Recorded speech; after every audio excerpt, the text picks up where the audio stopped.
The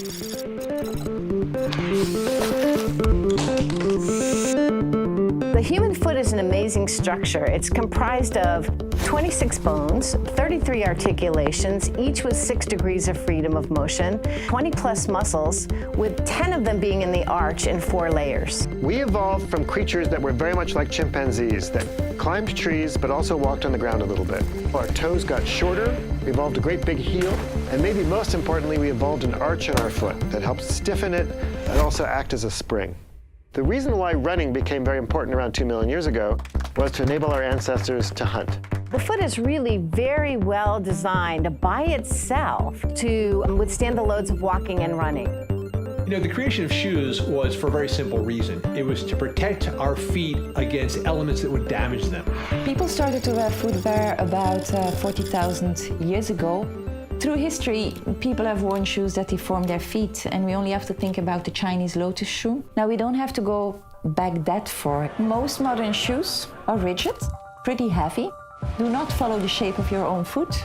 Well, you don't really have a good feeling with the surface you're walking. So a lot of the changes that we associate with traditional shoes, push in, heel toe drop, we can actually accredit back to the running boom in the 1970s. Bill Bowerman was the other co-founder of Nike.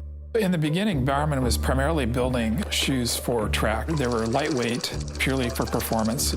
People were coming to Bowerman wanting to learn how to run, learn how to jog. A lot of those people that hadn't done that before started having problems with their Achilles tendon and their calf. Bowerman decided upon a half-inch heel lift based on what doctors were telling him. It was because they were trying to accommodate people that had worn dress shoes all their life. It wasn't from the athletes, it was more from the general public that needed a product that they could wear without discomfort. Beyond that, they started adding a counter. They started adding arch support. So they're adding Band-Aids to the effect of creating a problem with the heel. I think in today's world, fashion is first before performance. Fantastic. Is it going to sell? Is it have that right look or appeal? The more established mainstream sports brands came at a time when it wasn't cool to wear sportswear. So they had to become storytellers and attach their shoes to icons in order to get people into the footwear. So what we end up with is this cocoon that encompasses your foot and strips away all the natural movement that's there for a reason. So you're buying technology in shoes to correct for problems caused by the shoe itself. There's a powerful sensory connection between the feet and the brain. The feet are actually part of how your brain sees movement. This makes perfect sense because in an evolutionary environment, you want to know exactly what you're stepping on. Is it hot? Is it cold? Is it sharp?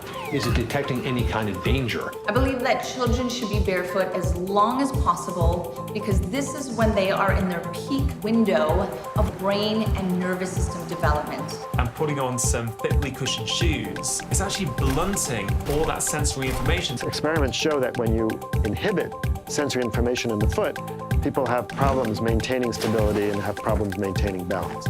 There's a reason, for example, that martial artists tend to go barefoot, right? They rely on that sensory information from their feet in really demanding situations. Our feet are critical, and they are absolutely one of the most important forgotten organs of the body. When you put your foot in a cushioned shoe, it's the same as putting your butt in a cushioned sofa. What you're doing is allowing everything to relax and get soft and deactivate. What I tell designers is that design product that follows the foot rather than product that foot has to follow. So if you can design shoes that do that, then you're golden. We just published a study showing that foot muscles in the arch get stronger when you simply walk in minimal shoes.